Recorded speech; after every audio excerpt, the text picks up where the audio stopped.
Oke, halo, assalamualaikum warahmatullahi wabarakatuh. Oke, jumpa dengan saya lagi di mata kuliah interfacing. Nama saya Laksaman Rajendra Haidar. Di sini saya akan menjelaskan tentang perkuliahan interfacing. Oke, bagaimana kabar kalian? Saya harap semoga keadaan kalian baik-baik saja dan selalu mendapat perlindungan oleh Allah Subhanahu wa taala.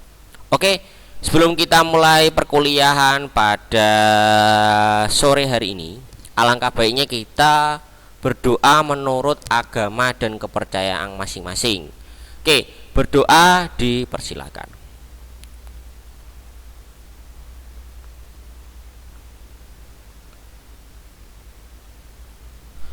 Oke, berdoa selesai. Oke, jadi materi untuk kaitannya dengan interfacing pada sore hari ini yaitu tentang challenge of digital age, society and IT. Jadi tantangan pada era digital baik dari sosial maupun dari teknologinya. Jadi intinya kita bisa ada tantangannya pada era digitalnya. Oke, nah jadi mata kuliahnya ini tujuannya learning outcomes-nya atau hasilnya nanti pada akhir pertemuan ini diharapkan mahasiswa bisa atau mampu menjelaskan bagaimana data digital digunakan untuk membodohi orang lain dan dapat menjelaskan jenis-jenis ancaman pada komputer dan karakteristik dari 5 komponen security-nya. Jadi intinya nanti kita akan membahas data digital untuk membodohi orang lain dan dapat dijelaskan ancaman-ancaman pada komputernya. Oke, nah outline materinya di sini ada 5, tapi nanti tidak akan kita bahas semuanya. Tapi kita akan bahas tentang mungkin 3 atau 4 materi yang akan kita bahas. Oke, jadi yang pertama itu ada truth issue, yaitu isu kebenaran, dimana sekarang itu banyak sekali kita bisa memanipulasi data digital. Nah, itu jadi ada kasusnya seperti itu. Yang kedua ada security issue, dimana dia terdiri dari ancaman-ancaman yang ada di dalam suatu era digital. Yang ketiga ada security safeguarding komputer, yaitu cara mengamankan yang bagus komputer dan cara kita berkomunikasi yang aman itu seperti apa nanti akan kita jelaskan. Terus yang kelima ada quality of life issue, jadi kualitas dari kehidupan saat ini itu bagaimana. Dan yang kelima economic dan political issue, jadi ada economic dan isu politik.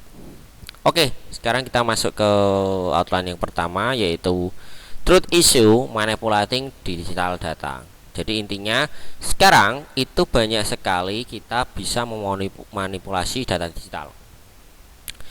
Biasanya yang data digital itu kaitannya data tentang gambar atau suara. Jadi suara dan gambar itu sekarang bisa dimanipulasi, yaitu dengan cara kita memorphing software, dimana kita bisa mengambil satu gambar dan gambar itu bisa kita gunakan untuk mungkin kehidupan yang lain.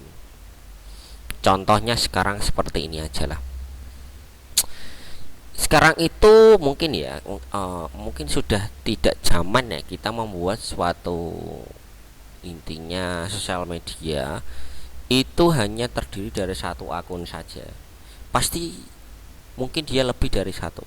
Nah, dari akun yang lebih dari satu itu ada satu akun yang dia tidak akan menggunakan foto dirinya mereka sendiri.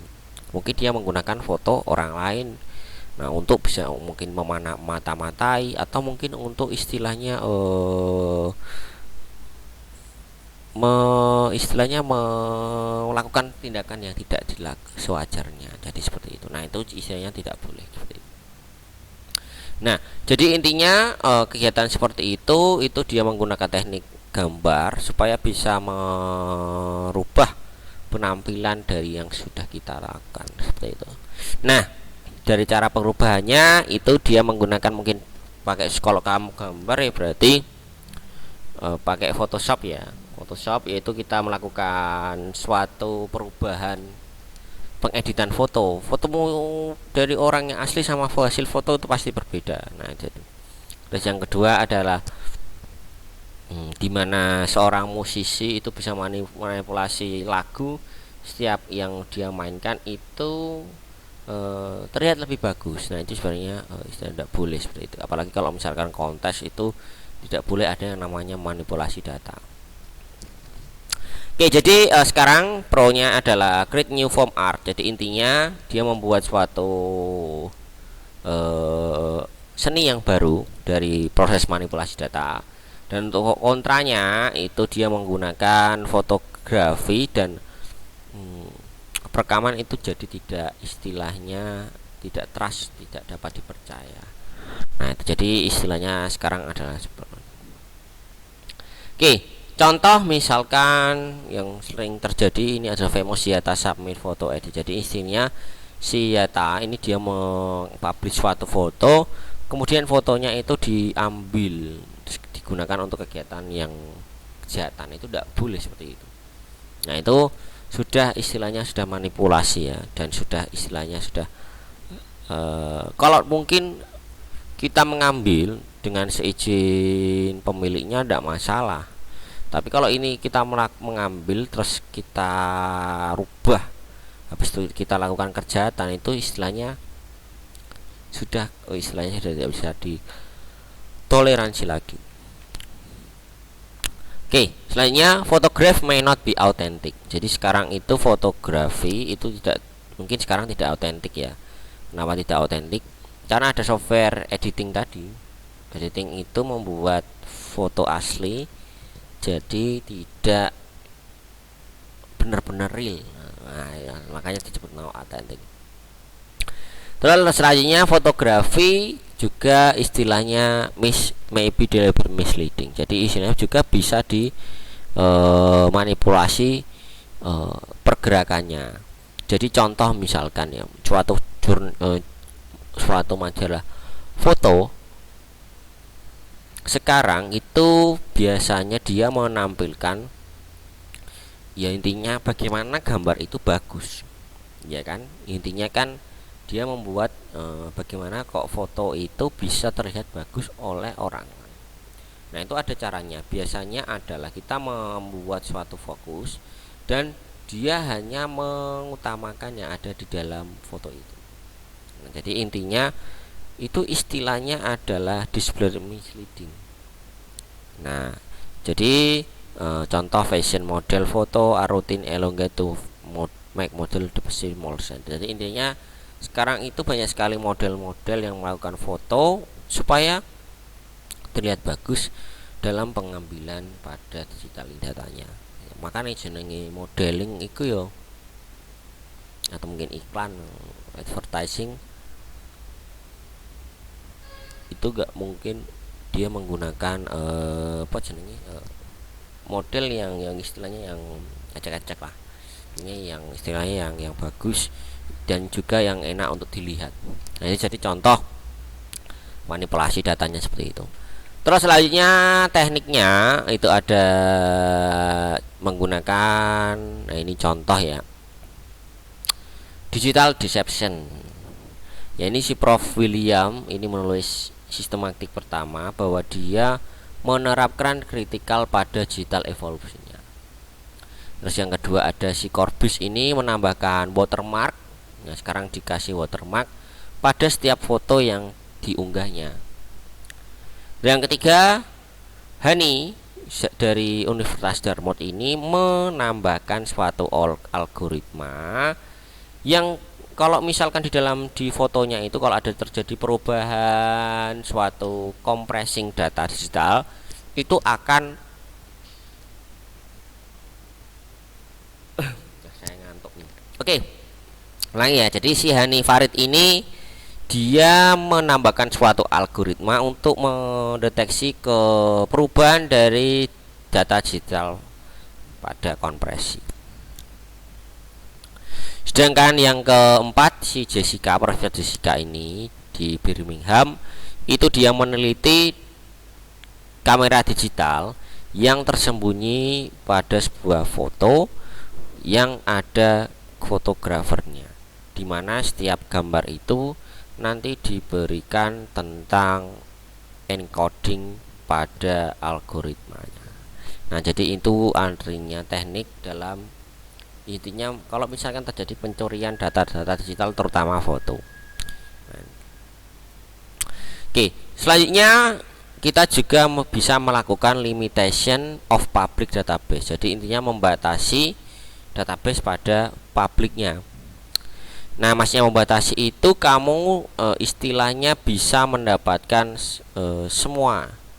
Tapi biasanya kita harus melakukan suatu penelitian. Jadi intinya database sekarang itu disebarluaskan ya, publik itu seperti itu. Jadi sekarang itu harus dibatasi. Kenapa harus dibatasi? Supaya orang itu tidak bisa mengakses data tersebut.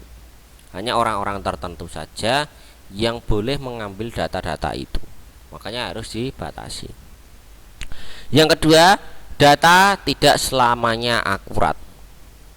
Jadi harus di cross check dari sumber yang berbeda. Contoh biasanya sekarang itu gimana ya, data itu sekarang banyak yang tidak akurat ya, karena banyak sekali data-data yang palsu atau istilahnya yang tidak sesungguhnya. Jadi orang asli lah. Karena sekarang itu data itu orang mengupload itu lebih gampang ya. Tidak di ngupload itu, kalau kamu ngupload data itu gak bakal di cross check datanya itu benar atau salah, ya kan? Nah, dia cuma ngupload, habis itu nanti diambil orang, wes ngapusi disigo si sana istilahnya kan. Nah, jadi istilahnya secara akurat. Kalau kamu pengen akurat ya kamu harus hitung sendiri data yang kamu gunakan. Yang ketiga, masing-masing database ini itu pasti punya kelemahan. Bahwa kelemahannya sendiri bahwa dia pasti istilahnya terbatas. Oke, jadi itu yang ketiga. Terus yang keempat, different keyword being different result. Misalnya kalau kita memasukkan keyword yang berbeda juga akan menghasilkan hasil yang berbeda. Oke, jadi intinya seperti itu ya untuk limitasi data public database. Oke, sampai sini ada yang mau ditanyakan sebelum saya lanjutkan ke materi selanjutnya? Oke, sekarang kita masuk ke isu keamanan. Yang pertama yaitu ancaman, dimana di sini kita akan membahas tentang error dan accident, error dan kecelakaan. Yang kedua natural hazard. Yang ketiga computer crime atau kejahatan komputer, dan yang keempat komputer kriminal. Oke, di sini kita akan membahas satu persatu. Yang pertama dari ancaman keamanan yang pertama isu yaitu adalah error dan accident, error dan kecelakaan. Nah, yang pertama ada human error atau kesalahan manusia. Manusia itu biasanya cenderung memilih komputer yang salah ya. Karena biasanya manusia itu pengen yang simple saja atau terlalu kompleks, tidak pengen yang ribet-ribet. Makanya istilahnya manusia itu pengen yang simpel-simpel saja, tidak usah ngangel-ngangel, simpel saja. Nah, itu juga jadi kesalahan karena simpel itu jadi istilahnya jadi suatu kebiasaan yang akan jadi jebakan kalau misalkan ada terjadi isu kecelakaan atau error.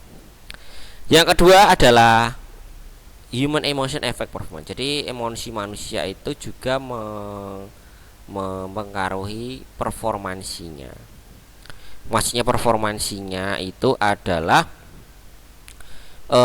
efek emosi manusia itu juga mempengaruhinya. Kalau misalkan tidak dipengaruhi, orang itu akan cenderung cepat frustasi. Ya logikanya seperti ini aja lah. Komputermu lemot rak karuan we. Nah, era atau mungkin lagi ngehang. Pas lagi contohnya lagi nge-record atau pas lagi main HP wes ngehang. Kamu pasti istilahnya akan frustasi atau mungkin istilahnya cepat marah. Nah, jadi itu juga akan mempengaruhi dari performansi kamu. Oke. Yang ketiga, humans perception are slower than equipment. Jadi intinya adalah persepsi manusia ini lebih pelan daripada equipment. Equipment itu istilahnya peralatanmu. Jadi intinya peralatan-peralatan saat ini itu lebih cepat daripada persepsi manusia. Contoh misalkan ketika kita otomatis ke klik, itu istilahnya kamu klik itu kadang bisa jadi bencana loh ya. Contoh misalkan kamu blok klik, atau mungkin kamu pencet kalau nggak sengaja kepencet delete, itu yang langsung istilahnya ya kamu akan ya istilahnya kecewa. Nah itu jadi contoh datanya, apalagi tidak bisa dikembalikan lagi, apalagi data yang ada di flash disk kan susah untuk dikembalikan kan. Kalau di hard disk mungkin masih bisa dikembalikan di lewat recycle bin itu, tapi kalau lewat di kamu data flash disk kamu hapus, itu susah untuk dikembalikan. Oke, jadi itu. Sekarang yang kedua ada procedural error, yaitu yang kedua adalah ketika orang gagal untuk mengikuti prosedur yang aman, error itu bisa kita jumpai. Jadi intinya kalau kita kalau kita wes model aneh-aneh, pengen cara yang aman, kamu pasti akan biasanya bisa mengatakan error. Terus yang ketiga ada software error, yaitu si programmer atau developer ini dia membuat suatu coding yang error. Nah, selanjutnya ada electromagnetical problem, atau istilahnya masalah pada listrik atau elektromekanik. Nah, mekanik ini juga perlu dari segi power failure, atau istilahnya kalau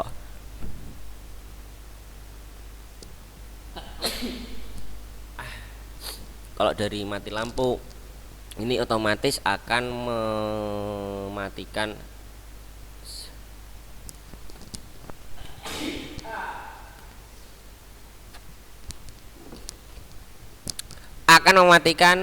komputer, kecuali kalau kamu punya UPS atau istilahnya baterai backupnya.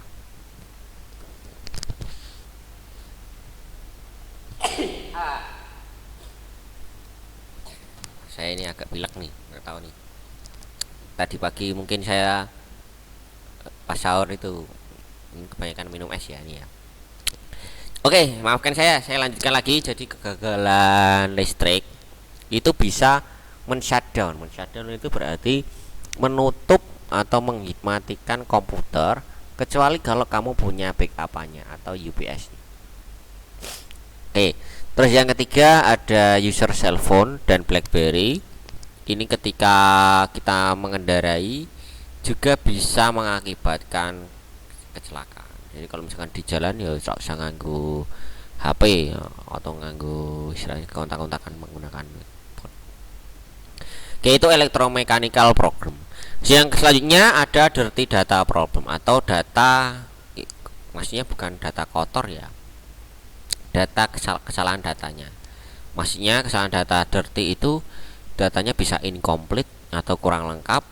Kamu misalkan lagi download, misalkan kamu ini kurang lengkap juga bisa dibuka, nah, gitu kan. Yang kedua update itu harus sampai selesai, jangan separuh-separuh, atau mungkin kamu pause, atau mungkin kamu cancel dulu, justru malah akan jadi problem. Terus yang ketiga ada inaccurate data, atau data yang tidak akurat. Jadi bisa kita tentukan itu. Terus kemudian check your record medical school and ready to make sure they are accurate. Jadi kamu lihat recordnya dulu dari segi medical sekolahnya, dan kredit bahwa mereka benar-benar akurat. Terus yang kedua ada natural hazard can lead disaster. Jadi intinya adalah pencemaran alam ini juga bisa menjadikan suatu bencana. Oke, jadi seperti itu untuk ancamannya ya. Sampai sini ada yang ditanyakan? Nah, sekarang kita masuk ke computer crime atau kejahatan komputer.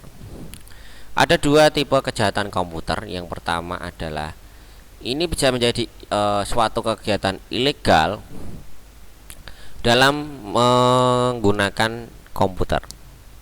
Atau juga yang kedua, ini juga bisa digunakan untuk kegunaan atau istilahnya kegiatan untuk meningkatkan suatu keamanan dalam telekomunikasi.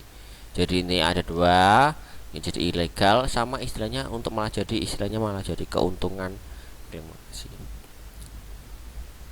Nah, computer crime ini meliputi theft of hardware, pencuri dari hardwarenya.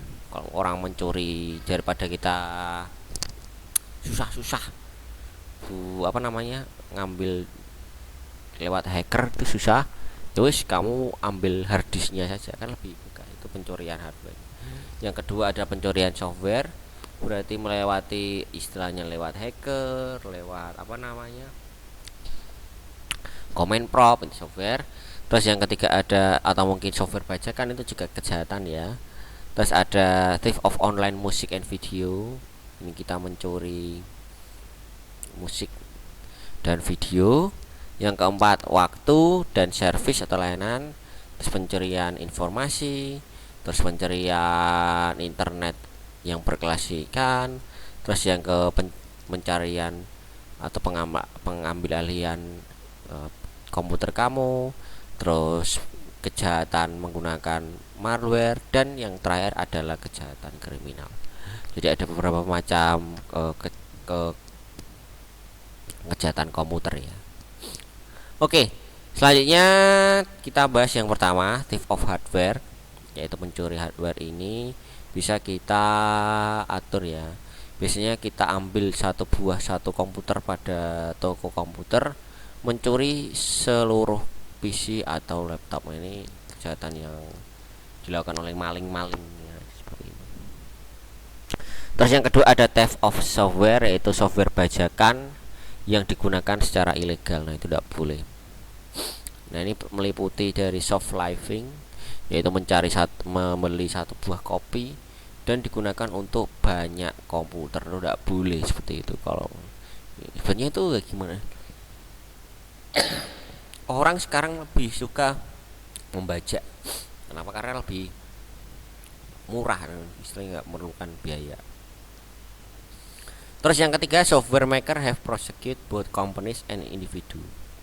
Si pembuat software ini juga dia pasti nggak ingin lah aplikasi buatannya itu dibajak oleh orang-orang yang tidak bertanggung jawab. Nah, itu tidak boleh. Nah, ini pencurian software. Yang ketiga ada pencurian musik online dan film. Jadi film itu adalah film yang masih tayang di bioskop, itu tidak boleh langsung dicuri atau di-download. Jadi industri entertainment atau hiburan ini sangat serius dalam membasmi ini ya, pencurian itu ya. Termasuk dari pencurian musik, yaitu dia bisa membuat file legal dari lagu-lagu yang mereka ciptakan, itu tidak boleh. Maka ada yang diplagiasi sampai di remake ulang, tidak boleh seperti itu. Nah, untuk kerusakannya bisa sampai 150.000 US dollar per song. Berarti kalau dirupiahkan itu sekitar tambah 0,4 saja misalkan, berarti ada berapa? 1,5 miliar satu lagu.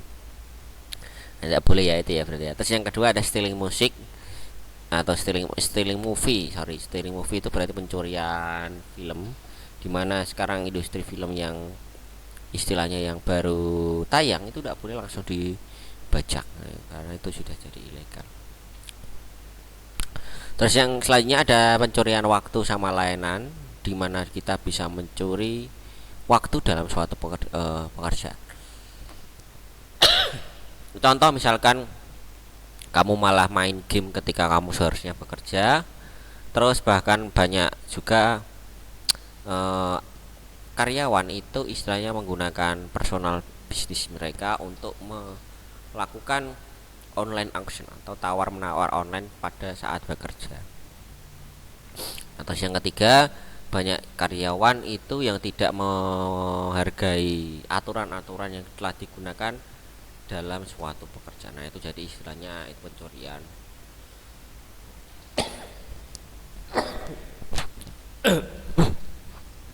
Oke, selanjutnya kita masuk ke thief of phone service atau pencurian layanan telepon, di mana telepon sekarang itu jadi device utama kita ya, dimana kita bisa mencuri data-data pribadi, termasuk dari data kontak itu tidak boleh. Jadi pencurian data kontak itu ilegal untuk kita gunakan. Oke. Nah, ketika kita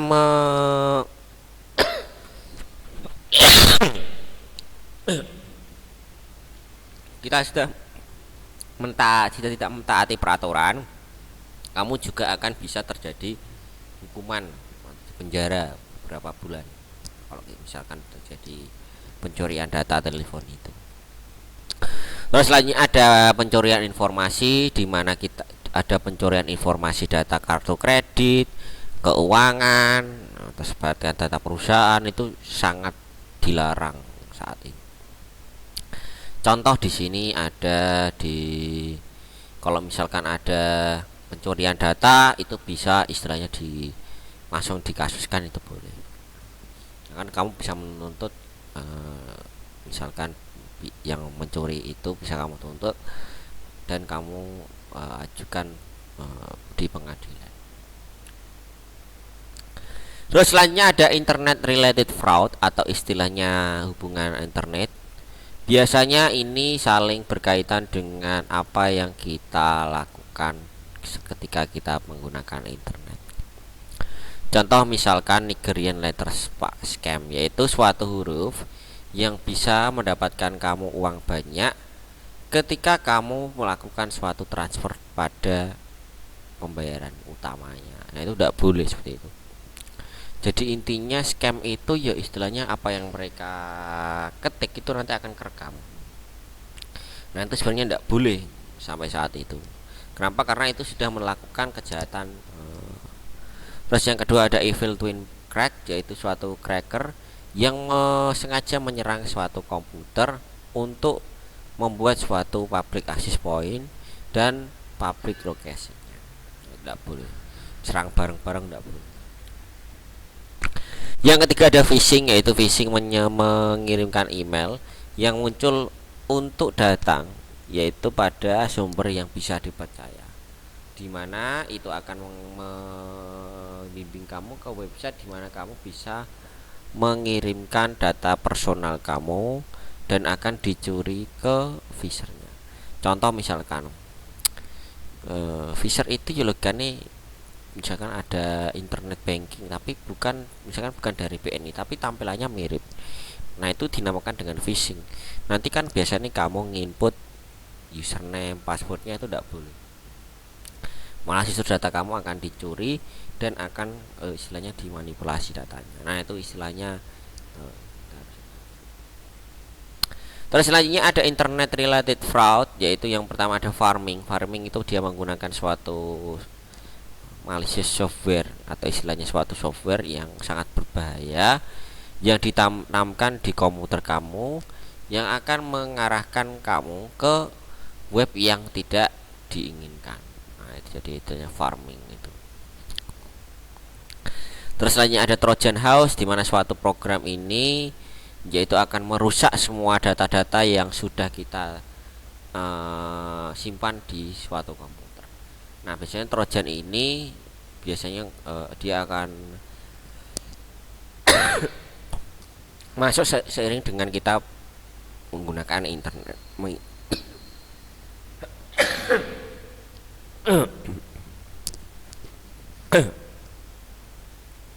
Oke, sebentar.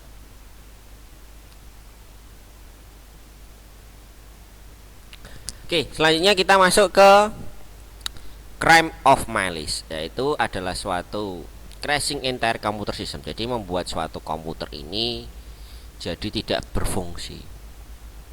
Itu tidak boleh ya.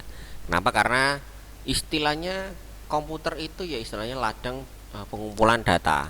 Biasanya suatu komputer ini dia bisa digunakan untuk tindak kejahatan yang, jadi contoh beberapa kriminal ini lebih cenderung dia tertarik kepada sistemnya dan mengontrolnya daripada harus melakukan suatu kekerasan. Ya, kekerasan kan ya di logika aja lah. Kalau ketangkap itu lebih lama kalau kita menggunakan kekerasan. Tapi kalau sudah menggunakan dan merusak lewat by system itu ya mungkin hukumannya nggak selama kita sampai melukai itu datang. Nah terus selanjutnya si cracker itu biasanya dia akan masuk ke dalam website Microsoft dan dia akan mengambil data-data termasuk data cyber attack-nya, electrical, listrik, nuclear power plant. Nah itu jadi istilahnya harus dibuat seaman mungkin. Oke, terus selanjutnya untuk komputer kriminal bisa berarti individu atau sekumpulan kelompok, di mana dia bisa menggunakan email dan website, dia bisa mencuri data-data orang, dia bisa menunjukkan kekuatan mereka untuk meraih hak asasi mereka. Jadi intinya suatu kejahatan komputer itu bisa jadi satu orang atau bisa jadi beberapa orang. Oke, terus kalau dalam pekerjaan yang dimasuk kejahatan ke komputer itu bisa berarti orang yang mencuri data perusahaan mereka sendiri, bahkan menjual rahasia perusahaan mereka untuk keuntungan pribadi. Nah itu tidak boleh ya. Intinya kita tidak boleh menjual data-data perusahaan kepada seseorang, bahkan sampai kamu jual aku duit sebenarnya tak kayak, nah itu tidak boleh seperti itu. Jadi intinya adalah kita tentukan, kalau kamu sudah bekerja di perusahaan kamu harus istilahnya ikut menjaga supaya perusahaan kamu itu tidak rugi.